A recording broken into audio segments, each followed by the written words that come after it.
So right here. Thanks a lot. There you, Slide everything back.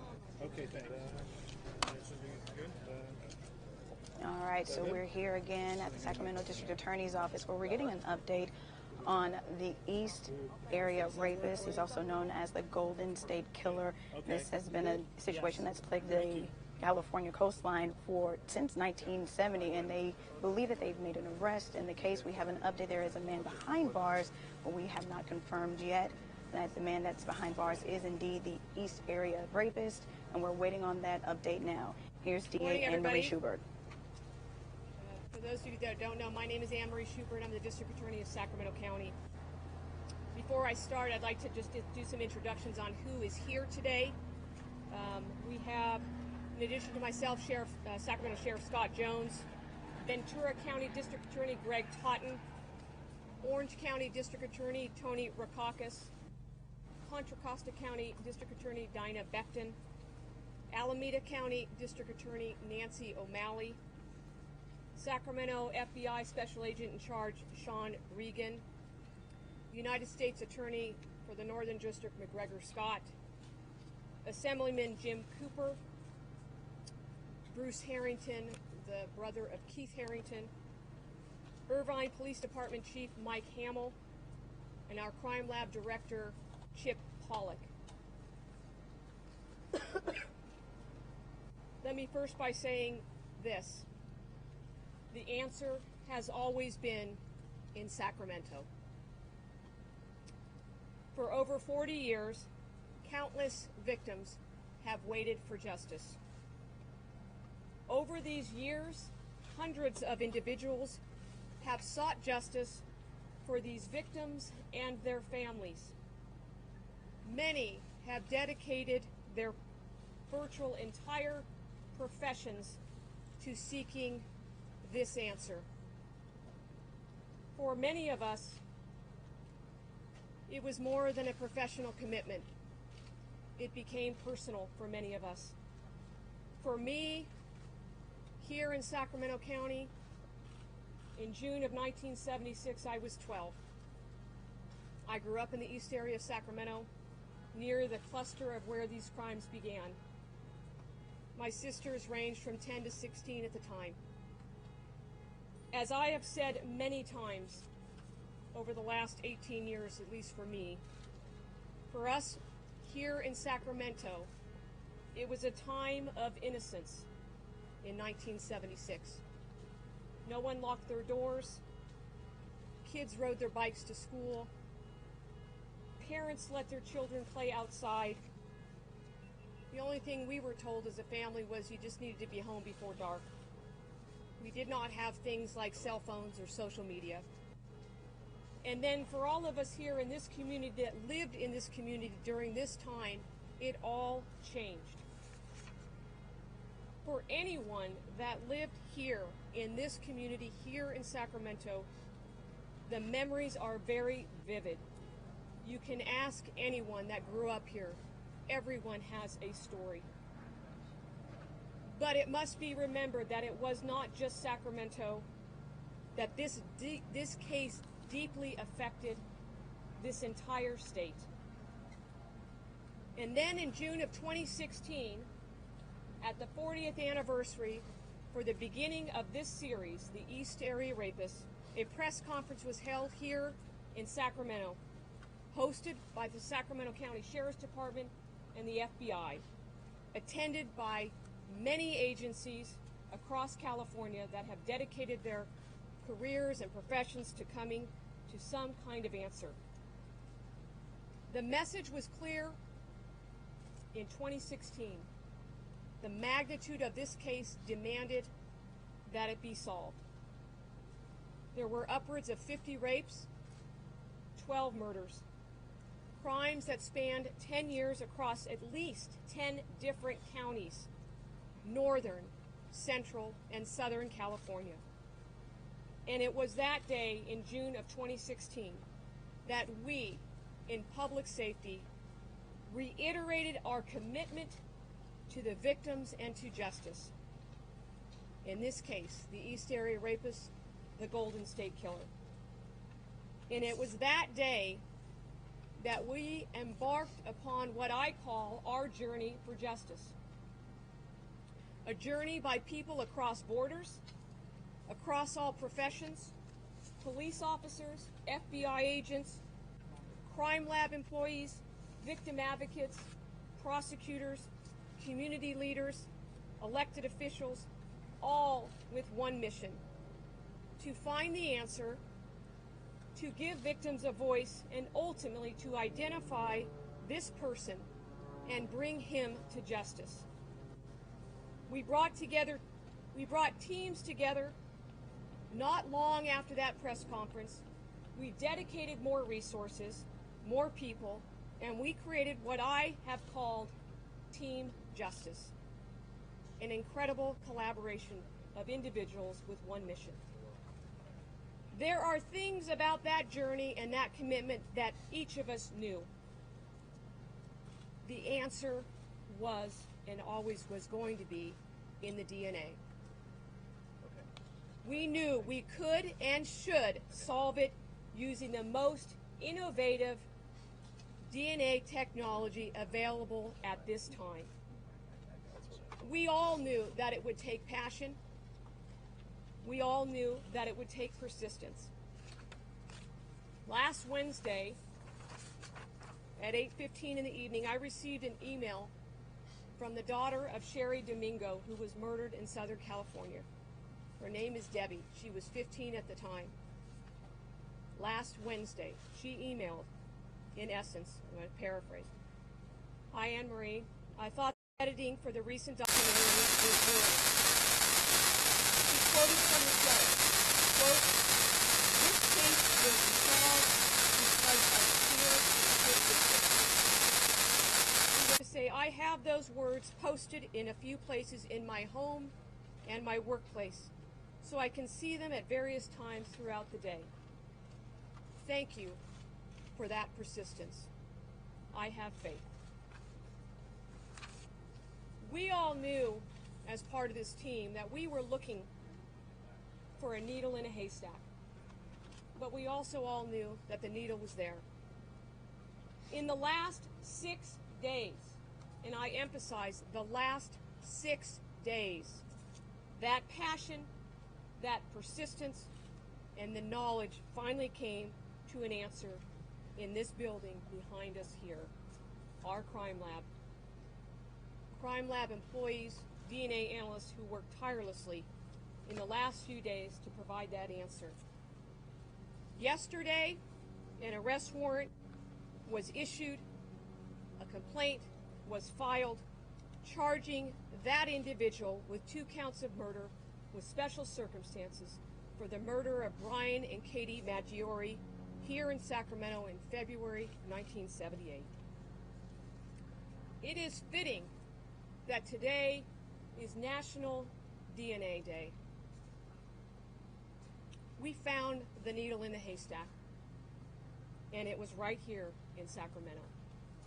And with that, I would like to introduce our Sheriff, Scott Jones. Good afternoon.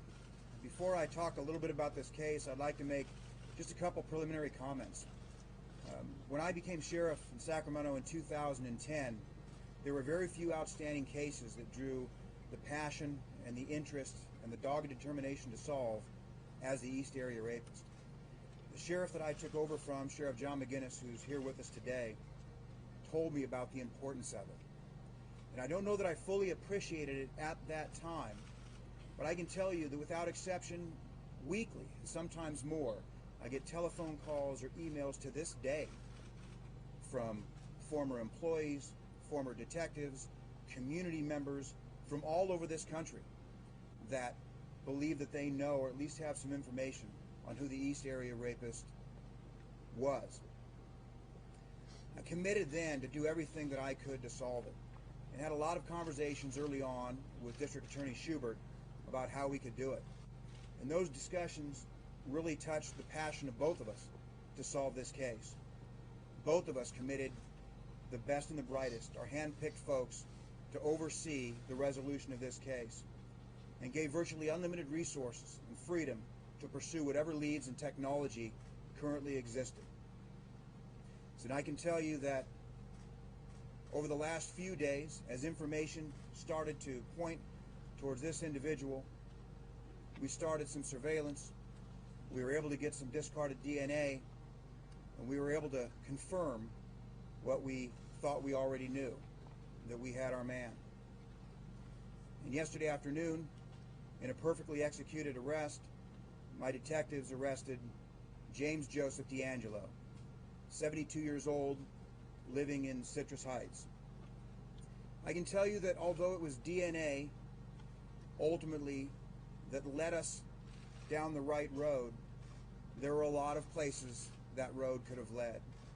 I don't want to underscore, I can't underscore enough, the absolute human factor, the dogged determination of not only the detectives working on this case, but the passion of the district attorney, myself, the community, and the victims. All too often we forget about talking about the victims. And today we at least brought the first step towards closure for those victims of these horrendous crimes. So I want to thank not only the district attorney and the crime lab and the DNA that helped us get here, but my own detectives and the detectives from all of these folks represented by the leaders standing behind me when we put together this working group 2 years ago and brought in the FBI, who was more than happy to be part of this team and effort. We had no way of knowing that we'd be standing here talking about the resolution of all of these crimes. So I have to thank them and again underscore the importance of the human factor and the dogged determination and passion of the individuals and human beings that led us down the right road to this individual today. I want to now introduce the District Attorney of Ventura County, Mr. Greg Totten. Good morning. I'm very pleased to announce that this morning in Ventura County we have filed capital murder charges against Mr. DeAngelo for the March 1980 murders of Lyman and Charlene Smith.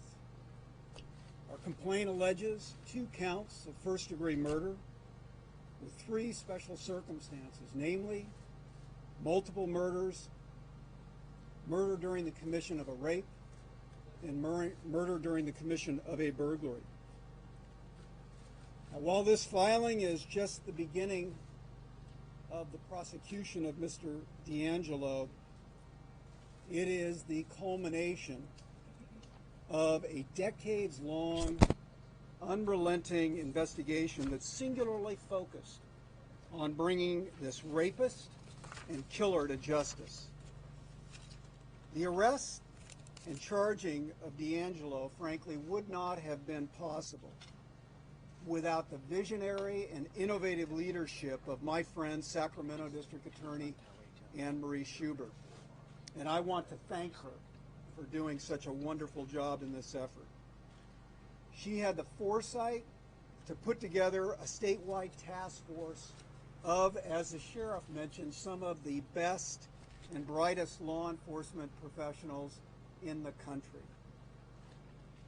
I also want to thank Sheriff Scott Jones for the tremendous resources they devoted to this investigation and for the brilliantly executed apprehension of DeAngelo.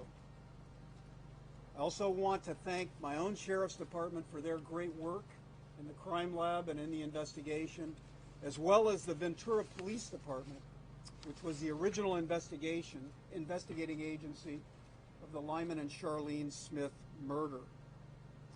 This 1980 murder has long been a source of fear and angst in the neighborhood in which it occurred, in the community, and indeed throughout all of Ventura County. This is a case that, much like the rapes that occurred here in the Sacramento area, literally struck terror in the hearts of Ventura County residents. It also, as we know, was a source of great frustration for law enforcement over a prolonged period of time. In fact, this murder was among the first cases I was ever assigned to work on as a young law clerk in the district attorney's office in 1981. At that time, we had no idea that this killer was connected to so many other crimes. But thankfully, with the advent of DNA in the late 1980s, our understanding of this case, its depth, its complexity, its geographic reach, and the sheer scope of violent crimes changed forever. We recognized at that time we were dealing with a serial killer. And at that time, at a time when law enforcement is unfortunately under so much criticism, I want the public to know that the work on this case reflects the very best, the very highest standards in the noble and dedicated and courageous police profession. The men and women of this task force devoted incalculable hours, tens of thousands of hours, to this case. Throughout that effort, they never gave up, they never lost their resolve, they never relented, and today's announcement of charges being filed against this man, this killer, this rapist, is a direct result of their effort. And so now a new phase begins. And as we commence the charging and prosecution of DeAngelo, this too will be a team effort involving many jurisdictions working collaboratively and collectively together. Beyond the significant court proceedings that lie ahead and the immense investigation that is still ongoing as we speak, we are committed, we are determined, and we will, God willing, hold this man fully accountable for his crimes. Thank you, and it's now my pleasure to introduce the Honorable Tony Rackauckas, District Attorney of Orange County.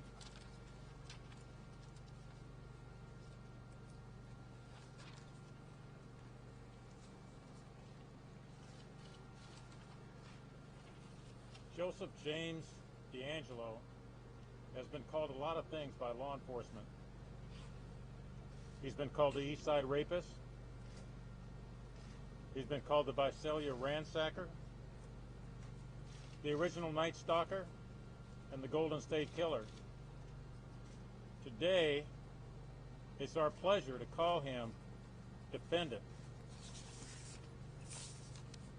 His 12-year reign of terror lasted from 1974 through May 4th of 1986.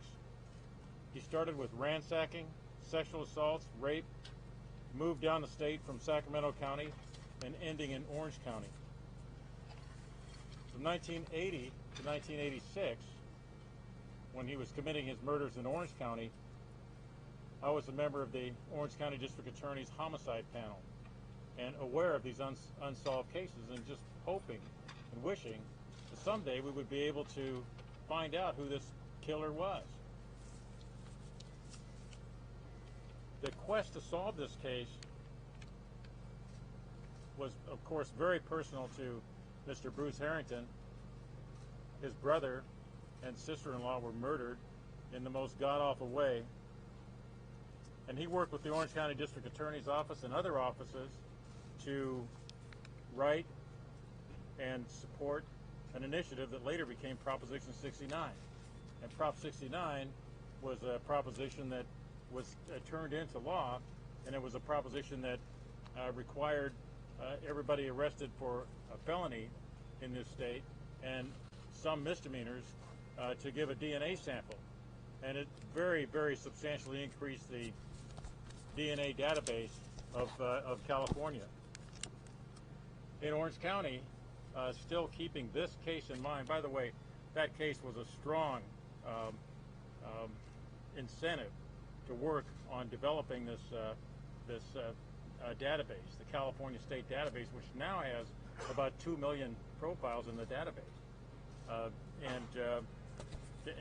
In the meantime, the Orange County District Attorney's Office started our own local DNA database, and we've put about 170,000 DNA profiles of individuals who committed crime in Orange County in our database. All the time, we had this case in mind, eventually hoping to solve this case. So we've been working vigorously together with this task force that you've been hearing about. We've been working with them for since the original meeting that District Attorney Anne Marie Schubert put together here in Sacramento. And Anne Marie, I want to thank you for doing that. It was a great thing to re-spark this investigation, to put this task force together. It was something I'm sure all of the different agencies throughout the county who were involved had the case in mind, always wanted to solve the case, worked on it whenever they could. But with this task force, it was a concerted effort. We put resources on it. We put full-time people on it. And I want to thank the people from my office, the people who worked tirelessly on this case to work to attempt to solve the case. And I just think it's wonderful that it was eventually solved in Sacramento. And I want to take the time to a little bit of time, just a moment, to recognize or remember the victims from Orange County. August 19, 1980, the defendant, Joseph DeAngelo, is accused of brutally murdering 24-year-old Keith Harrington and 28-year-old Patrice Harrington in their Dana Point home. He's also accused of raping and sexually assaulting Patrice. On February 5, 1981, the defendant is accused of raping, sexually assaulting, and murdering 28-year-old Manuela Whithume in Irvine.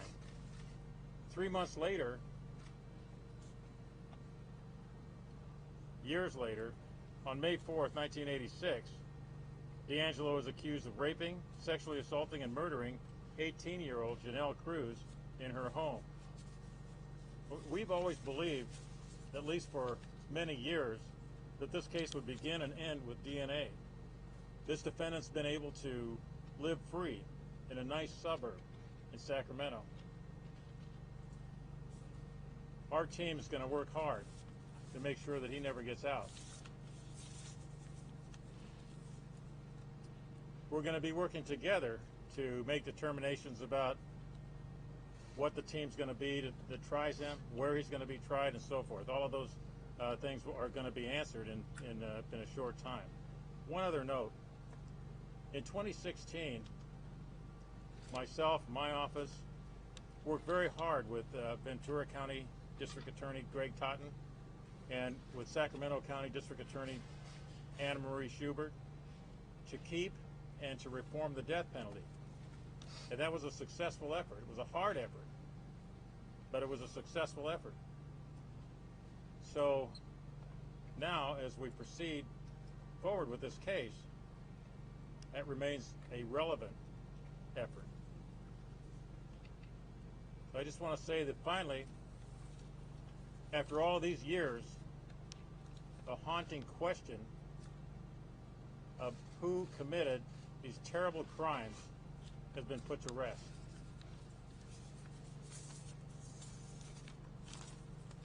Now, Mr. Bruce Harrington is here, and you've heard his name. I want to introduce you to Mr. Bruce Harrington. Mr. Harrington, if you would step forward, please.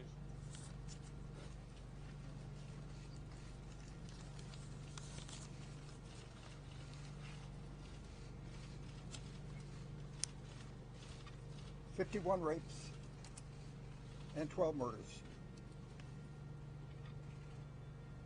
Today I'd like to speak to the multi-generation, hundreds and hundreds of multi-generational victims of this staggering crime spree.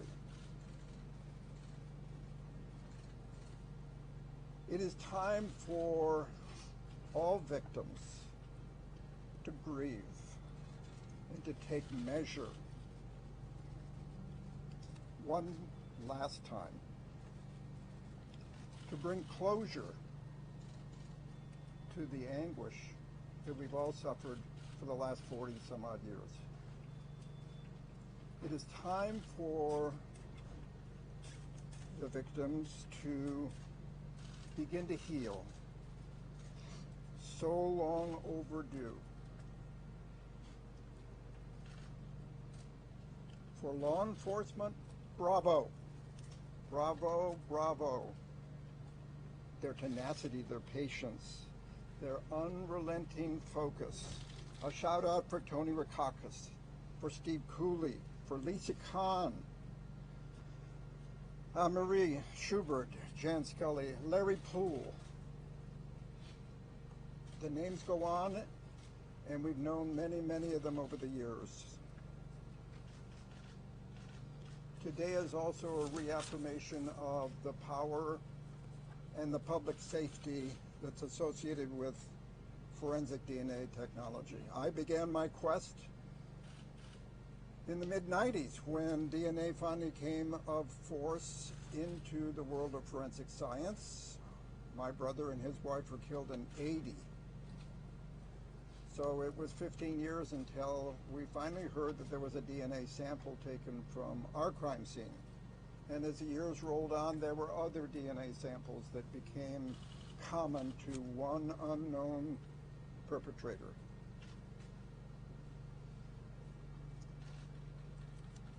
It's been a struggle to bring DNA in California to the forefront of that forensic crime scene investigation tool.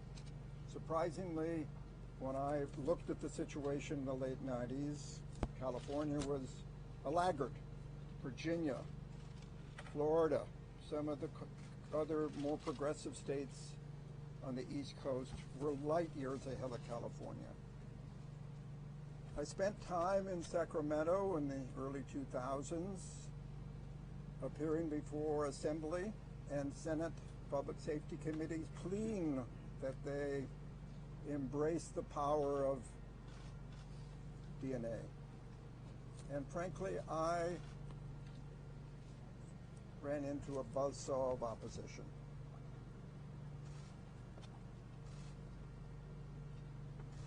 So in 2003, it became apparent that nothing was going to happen through Sacramento.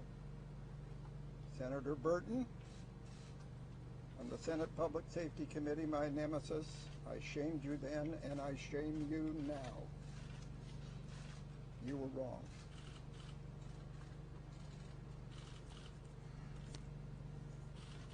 DNA, what is it all about? It's a three-legged stool. The DNA with a powerful database allows the sample to be checked against old cases, against those that have been wrongly accused, against those that have been wrongly convicted and are sitting in prison. Over the years, innocence projects have flourished at law schools in particular, using DNA to try and exonerate those wrongly committed. I hope they continue. They are a robust and active part of the harnessing of DNA technology. DNA also solves current crimes.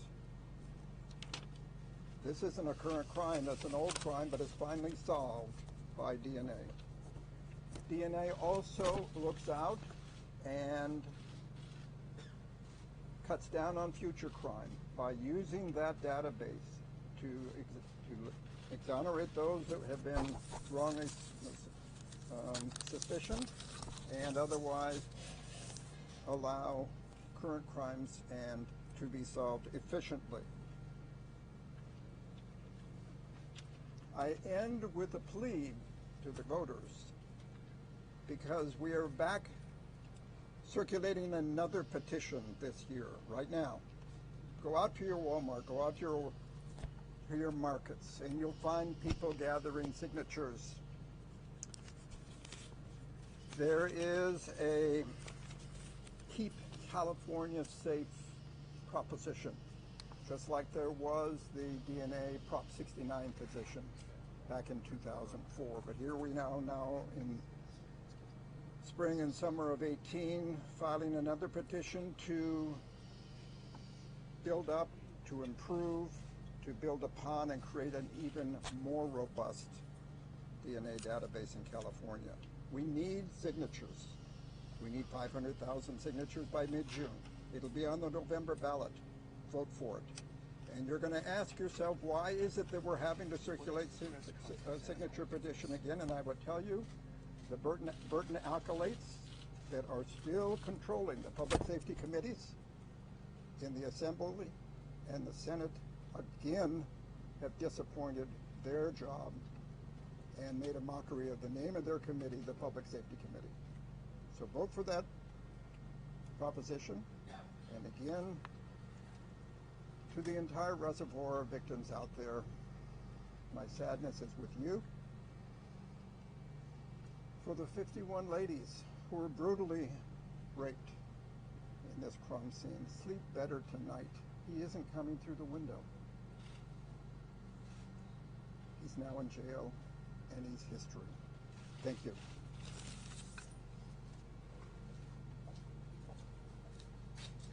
Good afternoon. I'm Dinah Becton, District Attorney for Contra Costa County. For decades, a suspect eluded capture for so many heartbreaking cases that affected victims across California. These victims could never truly feel safe, even years after the attacks. Justice did not come swiftly as we may have liked or wanted, but now today, we will do everything that we can to bring justice to the victims that suffered from unspeakable harm from these horrific crimes. The outstanding work to bring resolution to this case was in part led by Paul Holes, who has investigated this case for over 24 years. Paul recently retired as the Chief Forensic Services Officer for the Contra Costa County District Attorney's Office, and prior to that, he spent 24 years with the Contra Costa County Sheriff's Crime Lab. Paul spent decades tracking down leads, interviewing victims, and researching new technological advances. While he recently retired from the DA's office, he never gave up on bringing justice for all of these victims. And his work in using new technologies helped to solve this case. The collaboration between our office and the various law enforcement agencies across the state has now underscored how committed all of us are to finding a resolution out of a decade's log of old cold cases, and to bring justice to victims who suffered both physical and mental pain. Their lives were forever changed. With today's welcome news, hopefully, the victims can begin to continue on the long road towards recovery as they remain resilient in the face of what happened to them. I'd like now to introduce Sean Reagan from the FBI in Sacramento.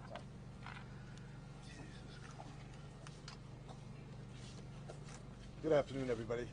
Again, I'm Sean Reagan. I'm the Special Agent in charge of the Sacramento FBI Field Office. Thank you for being here. I would just like to thank all of this team that's behind me. And when we say a team, it truly is a team. You can see that multiple agencies, multiple jurisdictions across the state of California, and that doesn't include all of the leads that were followed up on in other states and in other jurisdictions. Countless hours, as was mentioned, have gone in to this investigation. And this team came together and worked consistently to bring justice in this matter, and to identify the subject responsible and to solve these heinous crimes. And I'd be remiss when we're talking about a team if I didn't also include the public. We've reached out to the public over the years through media, and since 2016, we've literally received thousands of media or of public tips. And before that, obviously, through the course of the decades, we've received tips from the public. So the public and the citizens are part of this team. And I'd also like to thank all of you, the media. You have kept this investigation and these crimes forefront in people's minds and forefront in the public. So you are part of the team. And I'd like to step back and recognize the victims. My partners have done that.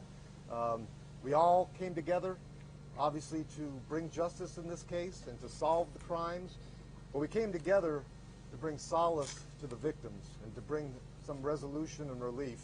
And we know that the pain and anguish has never subsided through the years and through the decades, but hopefully the significant action that we have taken yesterday and over the last few days will bring some sense of relief and some sense of comfort to the many, many, many victims and victims' families. Let me also thank and recognize the line investigators and the assistant district attorneys that are working this case across multiple jurisdictions. As far as the FBI is concerned, our Los Angeles field office, our Sacramento field office, our headquarters units, behavioral analysis unit at Quantico have all been involved in assisting to work this investigation. And the countless hours that went in by obviously all the agencies recognized here, but the personnel, agents, investigators, DAs that have worked tirelessly and passionately to find resolution in this case. I thank them for what they have done to finally bring closure to this investigation. And I say that, but the investigation continues, and obviously the prosecution will just begin and continue. So we will continue. We will continue acting as a team and continue working on this extremely significant matter in investigation and prosecution. Thank you. I'd like to introduce Nancy O'Malley. She is the District Attorney for Alameda County. Thank you, and good morning or afternoon. Thank you for being here. It's so critically important to make sure that the community knows by working with or through the media about this incredible outcome of this horrific case. I want to start by adding my thank yous to the other speakers, and particularly to the leadership of District Attorney Anne-Marie Schubert, who did bring us all back together 2 years ago, all of the jurisdictions that had a case that we believed were committed by the same person. Not all of the cases had DNA, but many did. But all of the cases that we believe this individual committed are tied by either his modus operandi or by DNA. And I, like all others that have spoken, are so thankful and appreciative of the work of the teams and the commitment after so many years. The last few weeks, I've been speaking quite a bit on the issue around testing sexual assault kits. There's a documentary that has just been produced by Mariska Hargitay from Law and Order. And that documentary talks about the significance of not testing kits and the impact that has on the victim survivors, the impact it has on society, and the impact it has on people who have been either arrested or wrongly convicted of sexual assault crimes by using DNA to exonerate. Part of what we've been talking about is why it's so significant for us to get those kits out of the police evidence lockers and into crime labs.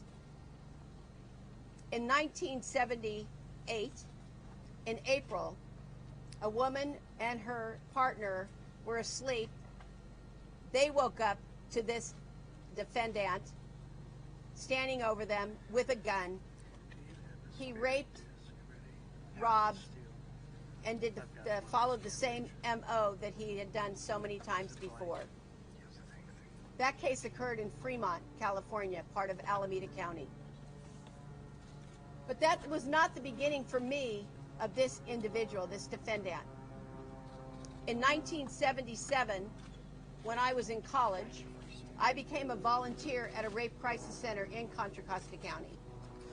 And it was one of the first rape crisis centers that was created in California. And over the course of the year in 1977 to 1978, the East Area Rapist struck 9 times in Contra Costa County. And I was involved as a volunteer advocate supporting those survivors through the process at that time. One of the things that led me to become a lawyer was to change the paradigm of the injustice that sexual assault and domestic violence experienced back in those days. We didn't have forensic science like DNA. We didn't have trained trained investigators, committed prosecutors. When I joined the Alameda County District Attorney's Office, it was one of my goals to change that paradigm.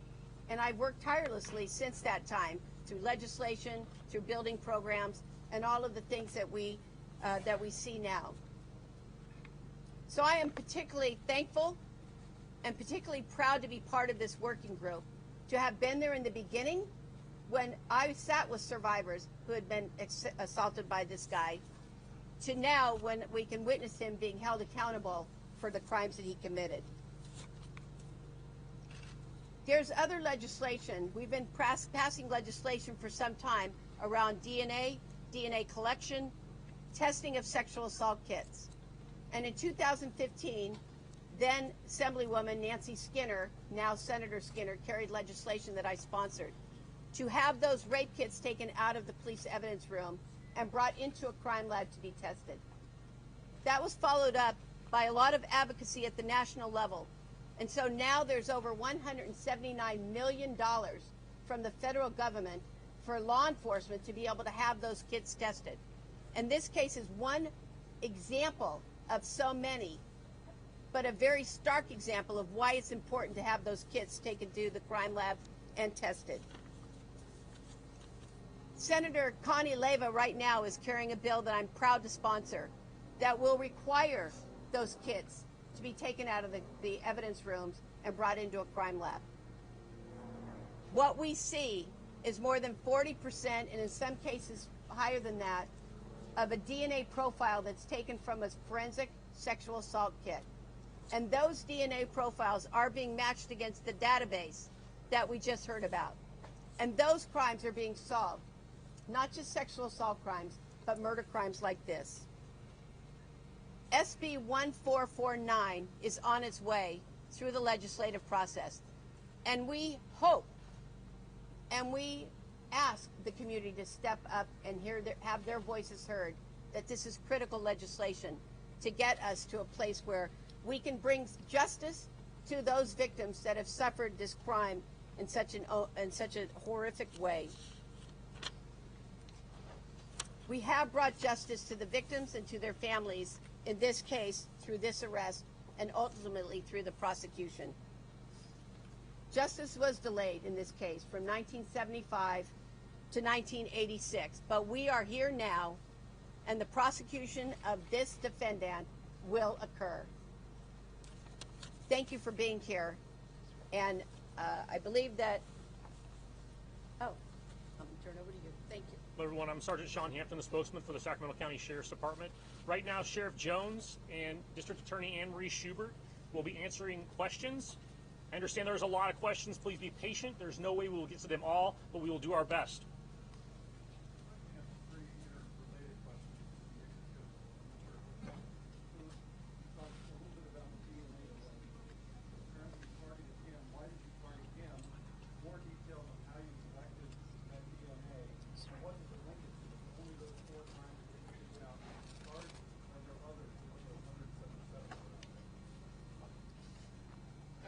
In terms of the type of DNA, the only thing we're prepared to say at this time is that it was linked through DNA using current and innovative techniques to do that.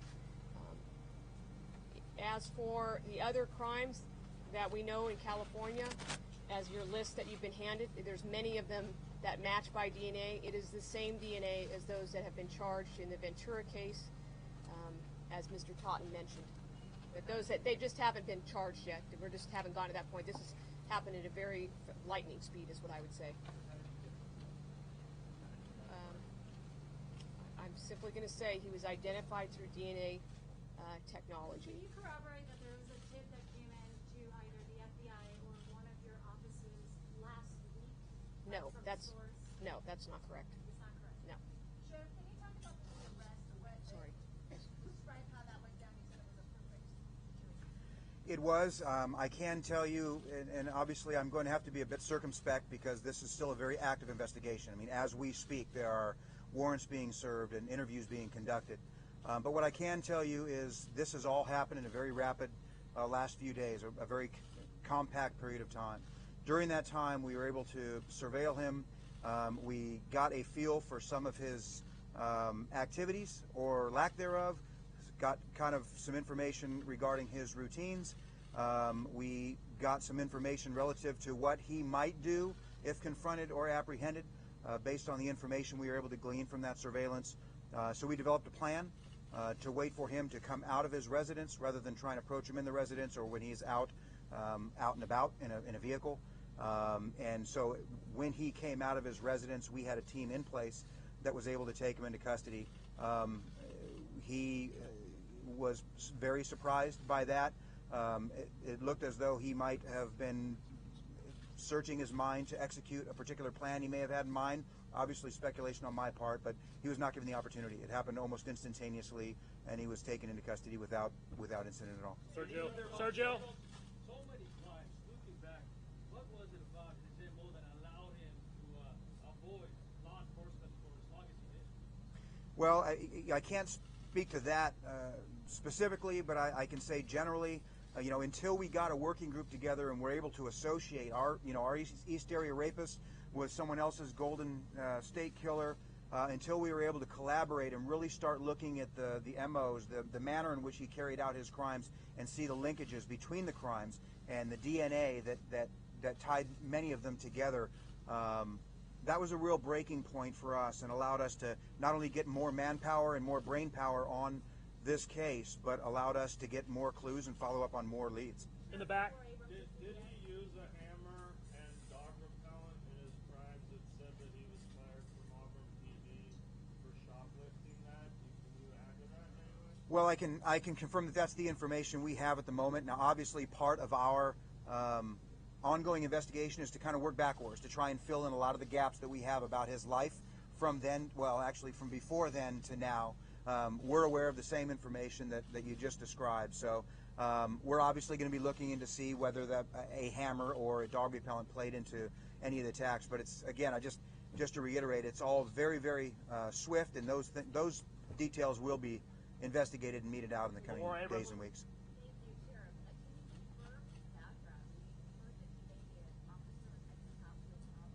Sure, I can tell you that he is an ex-officer, a police officer in two different agencies. One in the Exeter Police Department, which is down in Visalia from approximately 1973 to 1976. That was roughly during the time as the Visalia ransacker cases were occurring. I can then say that he applied for and got a job with the Auburn Police Department and was employed there from roughly 1976 to 1979 until he was fired for what you just heard. Well, very possibly he was committing the crimes during the time he was employed as a peace officer, and obviously we'll be looking into whether it was actually on the job or whether it was, something that, by on the job, I assume you mean during the time he was employed doing. Yeah, I don't know that yet, but obviously that's a question that we're going to want to answer as well. Up front here. Thank you. Did the new books all be gone in the dark generate any new leads in the case or help lead to the arrest? I'm glad you asked that question because that's a question we've gotten from literally all over the world in the last 24 hours, and the answer is no. Other than the fact that it, as was indicated, the media kept this in the public eye and kept public interest. It kept interest and tips coming in. Other than that, there was no information extracted from that book that directly led to the apprehension. Sheriff, did he live in that location by himself? Any other people in that residence? Does he have a family somewhere? Can you give us? He does have a family. I'm not prepared to talk about what his family is, but he does have adult children. At that residence? That's really all I'm prepared to say at the time. Do we know where he ended back up right there? after Auburn? Do we know where he ended up after Auburn PD? We don't. We don't have a full picture yet. We're still filling in that timeline. And Sheriff, I think you assume that you said the book didn't play a direct role. The same applies to the 8-moment documentary as well. My question. And second, can you provide just a little bit more information in terms of what led you to him? I know you said there's DNA, of course, but what led you to take a DNA sample? Sure. There's and again, I have to be a bit circumspect here. But when I said in my earlier comments that you know, the DNA actually got us to a road, but the road had many destinations, possible destinations. I can first say that even backing up from the DNA, that we would have never got to a DNA sample or ability to compare it without the dogged determination of the detectives on this case. So it's not like it ultimately would have come to us anyways. That's just simply not the case. This was a true convergence of emerging technology and dogged determination by detectives. So once we got information that led us to a general, I mean, it's almost like the DA pointed us east, so we could exclude north, west, and south, but we still had to do a lot of investigative follow-up and drill down from that direction of east until we got to this person. We did a lot of exclusions of other folks, got this person that looked like he might be our guy, and then we're able to get at least an initial discarded DNA sample that gave us more confidence that this was our person, and we're able to continue and get a better, more workable sample of DNA. I will just say at this point it was discarded DNA sample. Was it his family's DNA? Somebody in his family who tested? And what does the sentence look like for mandate? I'm sorry, I couldn't hear the What's question. next in this case? Are we going to have a full trial? And what does the sentence look like for a mandate stage? Can we answer to that? So I'm absolutely certain there will be a trial. There remain questions, and I don't want to speak for the prosecution, but obviously there will have to be some organization as to who and where and when, but I can guarantee you, I mean, in this case, you know, justice was delayed.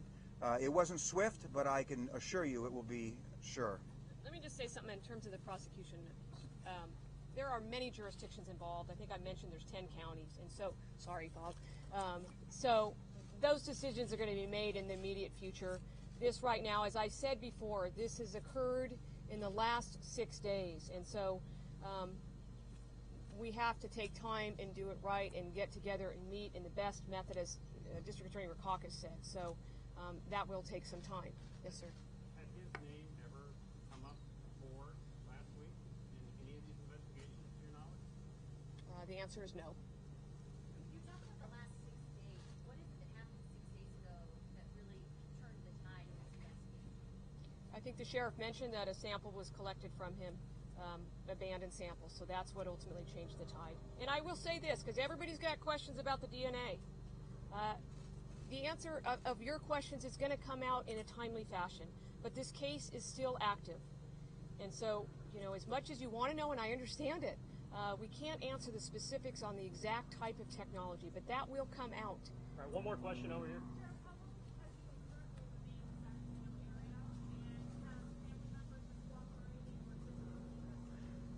I will say we have interviewed some family members without actually identifying who they are or what relationship they are. We have interviewed them, and they are as cooperative, and certainly it's quite a shock to them, as you might expect. Can I ask the DA a question? Well, we're trying to backtrack that, so we're still working on the actual timeline from then to now. All right, one more. County. Quick question, Ms. Schubert. Yes, sir. They're tying up a loose end in this long story. There had been at one point some discussion that the person in these cases was linked to something that happened in Australia. I heard that yesterday, but that's not. Do you have any information in that universe, or that's just still an open loose end? We have no information the person's linking to Australia. So I think this just about wraps it up for us today. I understand. Listen, I understand there's a lot of questions. We have a lot of work to do on the back end. There's a lot of folks behind me that have to get back to work. So I appreciate your time. I appreciate your patience. We will try to field interviews as information comes available. And I thank you again for coming today.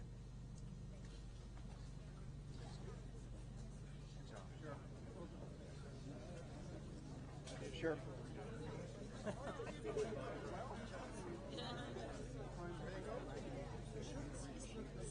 Yes, ma'am. Well, I guess I can answer that. Yes, from somebody on the team. Probably. One of the arresting officers from the Area rapist. Again, one victim's family member came forward and said there were at least 51 women that he knew about that were horrifically raped by this man. There were countless murders. They are still answering a lot of questions, trying to figure out, but one thing that is for sure that they say that they linked